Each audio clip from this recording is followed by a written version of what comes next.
6.3, 12.7, 7.4, 5.3, 10. 절대평가 영어 시험에서 1등급을 받은 수험생의 비율입니다. 누구나 신화를 하나쯤은 안고 계세요. 계속해서 영어 동영상을 틀어놨더니 어느 날 아이가 문득 원어민처럼 술술술술 영어를 하대더라. 진짜 영어 유치원을 무리해서라도 보내는 게 맞을까요? 진짜 문법 공부가 중요할까요? 중학교 때 수능 영어 다 끝내야 된다고 하던데 맞나요?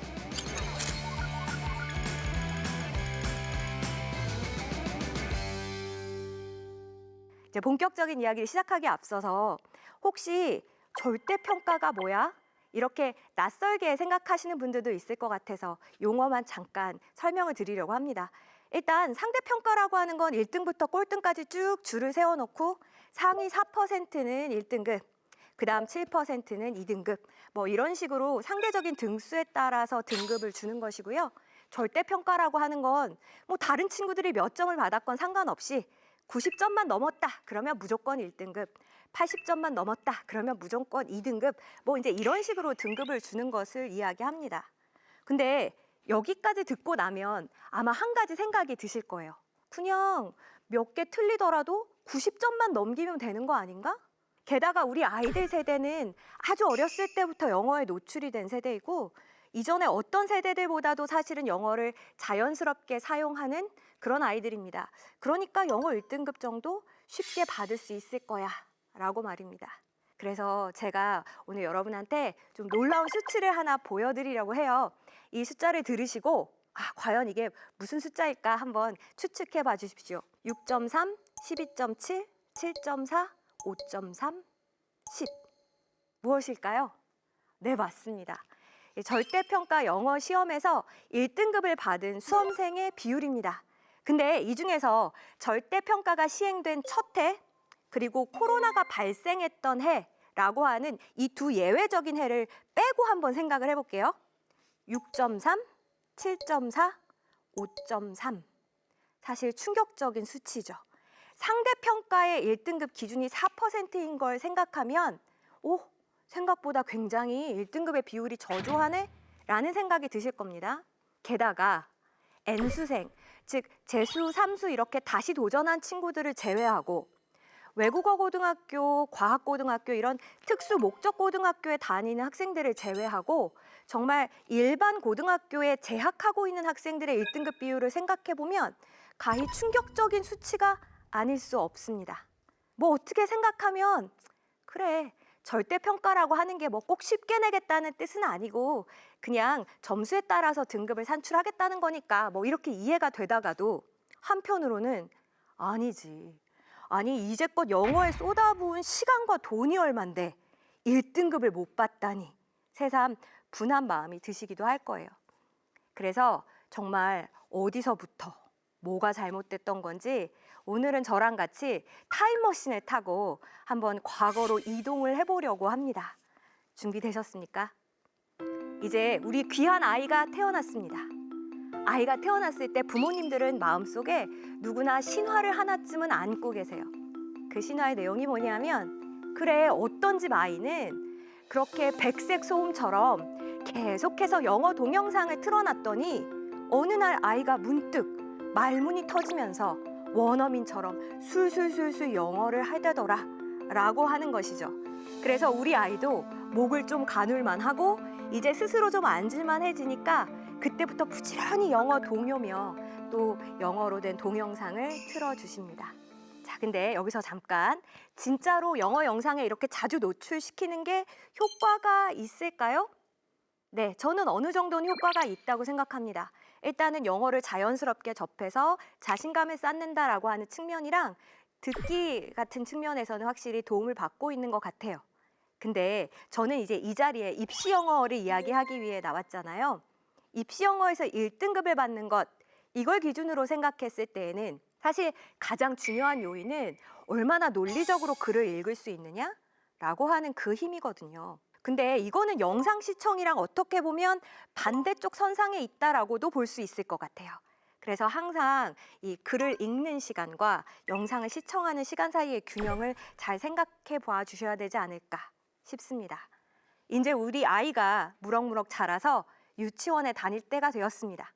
그래도 우리 부모님들의 걱정은 끝이 없죠. 아, 얘를 영어 유치원에 보내야 되나? 아니면 학원에라도 보내야 되지 않을까? 내가 얘를 끼고 가르칠 자신도 없고 시간도 없는데 그래도 이건 외국어니까 확실히 어렸을 때부터 가르쳐야 효과가 있단 말이야. 그래서 경제적으로 좀 부담은 되지만 아이를 영어 학원에 보내십니다. 그리고 아이가 학원에서 돌아와서 큰 소리로 영어 책이라도 읽노라 치면은 그렇지, 저 유창한 발음을 좀 봐. 내가 돈을 괜히 쓴 건 아니었어. 라고 하면서 속으로 뿌듯하게 생각을 하십니다. 자, 그럼 여기서 잠깐, 진짜 영어 유치원을 무리해서라도 보내는 게 맞을까요? 요즘 친구들은 본인이 공부했던 이력을 소개할 때 이렇게 하더라고요. 저는 영어 유치원 출신이고요. 로 시작을 합니다. 이제 그만큼 영어 유치원에 다닌 것에 대한 자긍심도 있고 또 자연스러운 발음 습득이라는 측면에서는 어느 정도 유리한 면도 있는 것 같아요. 하지만 제가 앞선 질문에 답한 거랑 정확히 같은 맥락에서 입시 영어의 1등급이라고 하는 건 결국은 얼마나 논리적으로 글을 읽느냐라고 하는 거거든요. 그러니까 이거는 영어 유치원에 다녔냐 안 다녔냐라고 하는 것보다는 사실 책을 얼마나 읽었느냐가 훨씬 더 큰 영향을 끼칩니다. 그리고 여기서 말하는 책은 꼭 영어책만이 아니에요. 일단 기본적으로 문해력을 갖출 수 있게 도와주는 우리말 책도 상당한 도움이 됩니다. 선생님, 그럼 선생님의 자녀라면 영어 유치원과 독서 중 극단적으로 한 가지만 선택할 수 있다면 뭘 선택하시겠어요? 저의 자녀라면 저는 당연히 독서를 선택하겠어요. 물론 이것도 조금 부모님이 목표하시는 바가 뭐냐에 따라 달라질 것 같긴 해요. 우리 아이가 세계의 시민으로서 영어로 자유롭게 소통하고 영어를 듣고 말하는 거에 조금 더 집중하고 싶다라고 하면은 저는 뭐 사실 영어 유치원이나 다른 학원들도 충분히 의미가 있다라고는 생각을 합니다만 만약에 그래도 나는 기본적으로 하나만 선택하라고 하면 수능 영어 1등급이지 라고 하신다면 그리고 이 아이가 차후에 대학에 가서 공부하고 그 이후에 더 학문을 하는데 좀 더 초점을 맞추고 싶다라고 하면은 저는 책 읽기가 좀 더 정답에 가깝지 않나라고 생각을 하고요. 이렇게 한번 질문을 바꿔볼게요. 우리 국어 영역 시험지를 지금 길 가는 사람 아무나 붙들고 한번 풀어보세요 라고 하면 1등급이 나올까요? 그러니까 영어를 자유롭게 듣고 말한다라고 하는 거랑 학술적인 능력을 요구하는 시험에서 1등급을 받는다라고 하는 거랑은 사실 전혀 다른 차원의 문제입니다. 그래도 나는 우리 아이가 좀 더 공부를 잘했으면 좋겠어 라는 거에 좀 더 방점을 찍으신다면 그러면은 저는 아무래도 책 읽기가 조금 더 중요하지 않을까라고 생각을 합니다. 그래도 영어책을 읽으면 더 좋지 않을까요? 사실 그렇게 생각하진 않아요. 영어는 아무래도 외국어로 되어 있기 때문에 하나의 장벽이 있는 셈이잖아요. 그래서 조금 더 깊이 있는 사고를 연습하고 아까 전에 제가 계속 강조드렸던 유기적인 독해 이런 걸 연습하기 위해서는 사실 어떻게 보면 우리말로 된 책을 많이 읽는 독서량이 저는 가장 기본적인 어떤 바탕 역할을 한다라고 생각을 하거든요. 자, 이제 아이가 쑥쑥 자라서 초등학교에 들어가게 됐습니다. 사실 사는 게 너무 바빠서 이제는 그냥 간신히 얘 학원 숙제 정도만 챙기고 있어요. 그래도 내심 이렇게 왔다 갔다라도 하다 보면 가랑비에 옷 젖듯이 얘도 언젠가는 영어로 풍어를 읊겠거니 뭐 이제 이렇게 생각들을 하십니다. 근데 어느 날 아이가 이런 얘기를 하는 거예요. 엄마, 나랑 같이 학원 다니던 걔 있잖아. 걔 학원 그만뒀다?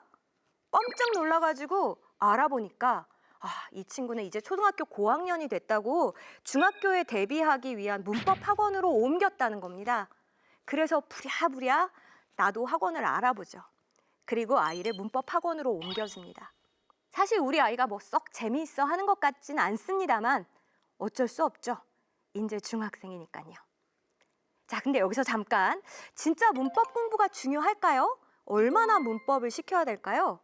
사실 우리 학부모님들 중에는 영어는 문법이지 이렇게 생각하시는 분들도 굉장히 많고 그리고 심지어는 요즘 수험생들도 저 문법 공부부터 시작해야 될 것 같아요 라고 이야기하는 경우가 굉장히 많습니다. 근데 사실 수능 시험에서 진짜 순수한 문법 문제는 딱 한 문제 출제되고요. 그리고 학교 중간고사, 기말고사, 내신 시험에서는 문법 문제 비중이 조금 더 높긴 합니다만 그래도 옛날처럼 정말 시시콜콜한 그런 문법 문제들은 빠르게 사라지고 있는 것도 사실입니다. 그러면 굳이 문법 가르칠 필요 없는 거 아닌가? 여기에 대한 대답은 yes이기도 하고 no이기도 한 것 같아요. 문법을 뭐라고 정의 내리느냐에 따라서 좀 달라질 것 같습니다. 저 때만 해도요. 무슨 용법들이 그렇게 많았어요. 그래서 뭐 현재 분사의 4가지 용법, 관계대명사, 대세특별용법, 무슨 용법, 무슨 용법 이렇게 불필요하게 세분화해서 암기시키는 문법 교육이라든지 아니면 원칙도 모르는데 시험에 자주 나온다는 이유로 예외부터 가르치는 이런 문법 교육은 저도 아주 격렬히 반대합니다만 근데 문법의 정의를 좀 이렇게 바꿔보면 어떨까요? 사실 우리말은 은는이가 이런 조사가 있죠. 그래서 내가 너를 사랑해. 너를 사랑해 내가. 사랑한다 내가 너를. 뭐 어떤 순서로 이야기하더라도 다 알아들을 수 있습니다. 왜냐하면 조사가 있으니까. 근데 영어라는 언어는 단어가 어디에 위치하느냐가 굉장히 중요한 역할을 하거든요. 그래서 각각의 자리에 어떤 단어가 올 수 있는지 그 단어의 특성에 대해서 공부하는 거 이거를 문법이라고 정의한다면 저는 문법 공부가 필요하다. 이렇게 이야기를 드리고 싶습니다. 자, 이제 우리 아이가 더 성장을 해서요. 중학생이 됐습니다. 사실 중학교 1학년 때까지는 그럭저럭 학교 성적을 받아오는 것 같아서 마음을 좀 놓고 있었는데 와, 이게 진짜 말로만 듣던 중2병인가요? 아이가 중2가 되더니 변하는 겁니다. 그러면서 이제 더 이상 학원에 안 가겠다고 학원을 거부하기도 하고요. 영어 공부를 아예 놔버려서 성적이 막 곤두박질 치기 시작합니다. 그래서 중학교 시절은 내내 아이랑 그냥 씨름을 하면서 지내게 되거든요. 자, 그럼 여기서 또 제가 자주 받는 질문을 하나 드릴게요. 중학교 때 수능 영어 다 끝내야 된다고 하던데 맞나요? 라는 질문입니다. 입시에서 영어 자체의 비중이 상대적으로 좀 줄어들고 수학의 비중이 커지다 보니까 우리 어머님들이 이렇게 생각하시더라고요. 아, 그러니까 고등학교 가면 수학 공부하기도 시간이 모자라. 영어는 중학교 때 끝내야지. 심지어는 그 연령이 더 낮아져서요. 저는 최근에 그런 얘기도 정말 많이 들었어요. 초등학생이 수능 영어를 공부한다. 그러니까 초등학교 고학년 때 이미 끝내야 된다. 라고 하는 그런 이야기들입니다. 근데 사실 이 수능이라는 시험이 어떻게 출제되는지를 우리가 좀 살펴볼 필요가 있어요. 사실 중학생이 이거를 다 끝낼 수 있다라고 하는 건 극히 예외적인 일부의 이야기예요. 우리는 훨씬 더 좀 현실적인 목표를 세울 필요가 있습니다. 어머, 선생님. 아니, 한 문장도 제대로 못 읽고 그렇게 고등학교에 가는 애들이 어딨어요. 학원에서 내주는 그 압도적인 양의 단어 숙제. 그래서 그냥 공부하는 흉내만 내면서 학원만 왔다 갔다 했노라. 그냥 문제만 많이 풀면 1등급을 받을 수 있는 걸까요? 근데 요즘 수험생들이 보이는 아주 큰 특징 중에 하나가 이게 안 되면 공부가 지옥입니다.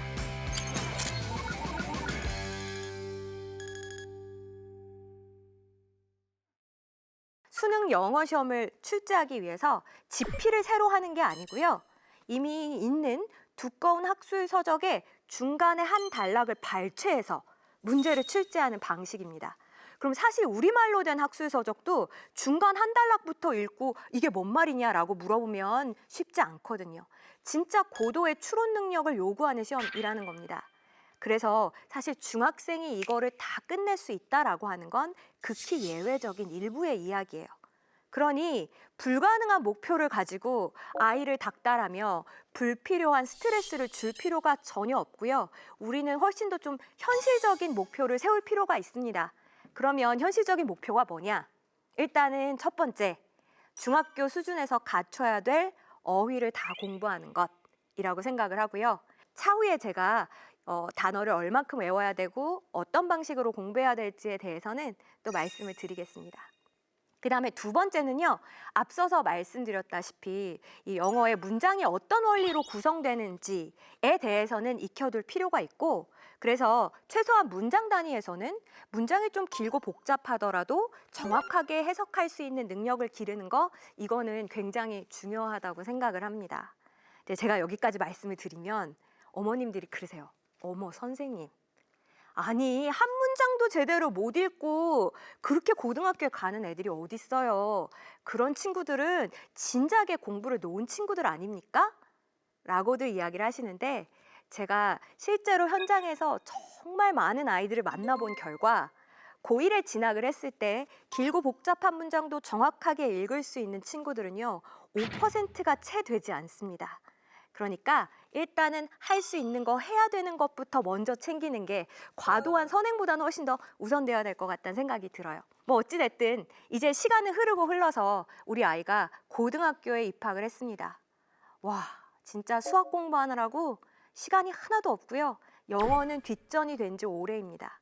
게다가 아이가 고등학교에 진학하니까 이제 엄마한테 이랬다 저랬다 얘기를 안 하는 거예요. 뭐라고 말 좀 붙일라 치면 다 알아서 한대. 뭐 별로 알아서 하고 있는 것 같진 않지만 이제 더 이상 이야기할 수도 없고, 그리고 엄마는 속으로 이렇게 생각을 하시는 거죠. 아, 그래, 절대평가래잖아. 얘가 또 맘 잡고 확 따라가면 금방 따라간다고. 뭐 이렇게들 생각을 하십니다. 자, 그럼 여기서 잠깐 우리 중학교랑 고등학교의 시험이 진짜 다른가도 한번 생각을 해볼까요? 네, 달라요. 그것도 엄청 다릅니다. 일단 중간 기말고사라는 내신 시험을 놓고 한번 생각을 해볼게요. 중학교 때는 시험 범위가 교과서, 그리고 뭐 기껏해야 학교에서 나누어주는 유인물, 이 정도가 다였지만 고등학교에 올라오고 나면 교과서는 기본이고요. 모의고사에다가 부교재에다가 유인물까지 있고, 심지어 고3이 되면 부교재 한 권 전체가 시험 범위인 학교들도 생각보다 굉장히 많습니다.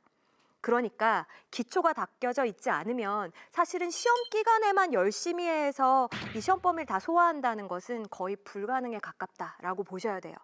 게다가 어떤 아이가 진짜 3월 2일 날 땡 하고 개학하자마자부터 엄청나게 달달달달 시험 범위를 공부했다 하더라도 그래도 원하는 등급을 받기는 굉장히 힘들어요. 왜냐하면 일단 지문은 똑같은데요. 근데 밑에 1, 2, 3, 4, 5번 선택지가 처음 보는 거예요. 에이, 말도 안 돼. 무슨 선택지를 해석을 못해서 틀립니까? 라고 생각하실지 모르겠지만 선택지의 길이도 상당히 길고요. 내용도 어렵기 때문에 실제로 선택지 해석이 안 돼서 틀리는 경우도 굉장히 많습니다. 아니, 거기다가 분명히 읽었던 글인데 요약문을 수록을 했대요. 그래서 빈칸을 완성해 보랍니다. 요약문은 처음 보는 글이잖아요. 이게 해석이 안 되는 거예요. 게다가 서술형 있잖아요. 서술형은 영작해야 되거든요. 그건 정말 100% 완벽하게 알지 않으면 점수를 다 받을 수가 없다는 이야기입니다. 자, 게다가 모의고사라고 하는 시험도 있죠. 사실 정식 명칭은 고1, 2 기준으로는 학력평가가 맞고요. 각 시도교육청에서 실시하는 3월, 6월, 9월, 11월에 치러지는 이 시험을 이야기를 합니다. 근데 일단은 시험의 내용을 떠나서 시험이 9시 반, 8시 반에 시작을 해서 4시 반, 이때 끝난단 말이에요. 그러니까 우리 아이들의 입장에서는 그냥 그 시험 시간 내내 엉덩이 붙이고 앉아있는 것 자체가 너무너무 힘들다는 거예요. 그래서 시험 감독을 하다 보면 정말 우리 부모님들이 믿기 힘든 진풍경이 펼쳐집니다. 일단 아이들이 그 커다란 모의고사 시험지를 정말 캔버스 삼아서 예술 혼을 불태우기 시작해요. 거기에다가 친구 얼굴 그리기도 하고요. 저는 심지어는 그걸로 종이 접기를 해서 모자를 만들어 머리에 쓰는 친구도 봤고, 칼과 방패를 만들어 휘두르는 친구도 봤어요. 그만큼 이 친구들한테는 사실 그 자리를 지키고 있다는 것 자체가 너무너무 힘든 거예요. 영어 시험을 한번 볼까요? 70분이에요. 45문항이랍니다. 풀어야 될 문제도 많고 지문도 길고 너무너무 어렵다고요. 그래서 중학교 공부랑 고등학교의 영어 공부는 완전히 다른 차원이다라는 이야기는 제가 꼭 드리고 싶습니다. 자, 이제 우리 아이들의 얘기도 좀 들어봐야죠. 우리 아이들은 어떤 고민을 가지고 있는가. 일단 중학생들의 이야기를 좀 들어볼까요? 영어가 처음에는 진짜 좋았대요. 영어가 곧 놀이였답니다. 영어로 영상도 보고 영어로 동화책도 보고, 게다가 영어로 몇 마디 하면 주변에서 어른들이 야, 너 발음 좋다라고 하면서 그렇게 칭찬을 해주셨거든요. 그래서 영어를 진짜 잘하는 줄 알았대요. 근데 이 문법이라는 걸 배우기 시작하면서 일단 그 딱딱한 문법 용어도 너무 싫었고요. 그 다음에 학원에서 내주는 그 압도적인 양의 단어 숙제, 일단 여기에서 학을 뗐다라고 이야기하는 친구들이 진짜 많아요. 그래서 그냥 공부하는 흉내만 내면서 학원만 왔다 갔다 했노라 라고 나중에 저에게 고백을 하는 사례들도 굉장히 많았습니다. 그럼 여기서 질문 하나. 진짜 영어는 단어만 외우면 끝난다던데 그게 사실일까요? 뭐 사실 어학이라고 하는 거에 시작도 끝도 어휘이긴 합니다만 아니 단어가 어떻게 조합이 돼서 문장이 되는지도 알아야 될 거고 문장들이 어떻게 조합돼서 글이 되는지도 알아야 될 테니까 뭐 단어만 가지고 끝나는 이야기는 아닌 것 같고 게다가 무조건 양으로만 단어를 밀어붙이는 것이 능사도 아니라는 생각이 들어요. 왜냐하면 요즘 친구들이 저한테 진짜 많이 들려주는 고민이 바로 이겁니다. 선생님, 제가 단어장을요 5회독을 했어요. 5회독. 회독이 뭐냐면 첫 장부터 끝장까지 한 번 보는 걸 1회독이라고 하고요. 그러니까 이 친구는 그 책을 5번 본 거예요. 근데 그 단어가 시험지에 나왔는데 해석이 안 되더라는 겁니다. 그러면서 저 어떡해요? 라고 이야기하는 거예요. 이상하다. 5번이나 봤으면 네가 분명히 아는 단어일 텐데. 그래서 들여다봤더니 이렇더라고요. 예를 들어 primary라고 하는 단어 같은 경우에는 뭐 최초의, 기본적인, 주요한 이런 뜻을 가지고 있거든요. 근데 이 친구가 시험지를 보고 뭐야? 셋 중에서 뭘로 쓰인 거야? 내가 어떻게 알아? 이걸 생각하다가 시간이 다 가는 겁니다. 근데 조금만 더 생각을 해보면 사실 최초의 것이니까 기본적인 거고 기본적인 거니까 그만큼 중요한 거고 이 의미들이 유기적으로 다 연결이 되어 있는 거거든요. 근데 요즘 수험생들이 보이는 아주 큰 특징 중에 하나가 정보를 단편적으로는 처리할 수 있는데 유기적인 연결이 안 된다는 거예요. 이게 안 되면 공부가 지옥입니다. 일단 외워야 되는 정보들이 너무 많죠. 조각조각 다 외워야 되니까. 힘들게 외웠는데 적용도 안 돼요. 이 중에서 뭘 골라 써야 되는지를 모르겠거든요. 그러니 제가 정말 간곡히 부탁드리고 싶은 거는 선생님, 우리 애는 단어 걱정은 할 게 없어요.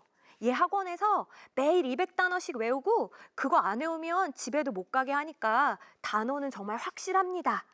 라고 생각하지 마시고 최소한 중학 필수 단어 정도는 서로 이렇게 의미를 유기적으로 연결해서 공부할 수 있는지 그런 것들은 한번 점검해 보셨으면 좋겠습니다. 자, 이번에는 우리 고등학생의 이야기도 좀 들어보겠습니다. 고등학교에 갔더니 정신이 번쩍 나더랍니다. 나도 진짜 이러면 안 되겠다. 정신 차리고 공부해야지. 그래서 문제집을 풀어봤대요. 그랬더니 정말 문제가 많고 시간이 부족하고 이런 걸 떠나서 무슨 말인지 하나도 모르겠더랍니다. 그래서 해설지를 봤대요. 그랬더니 우리말로 쓰여져 있는 그 해설지조차도 무슨 뜻인지를 도무지 모르겠더라는 겁니다. 그러면 여기서 잠깐 진짜 영어 공부라고 하는 거 그냥 문제만 많이 풀면 1등급을 받을 수 있는 걸까요?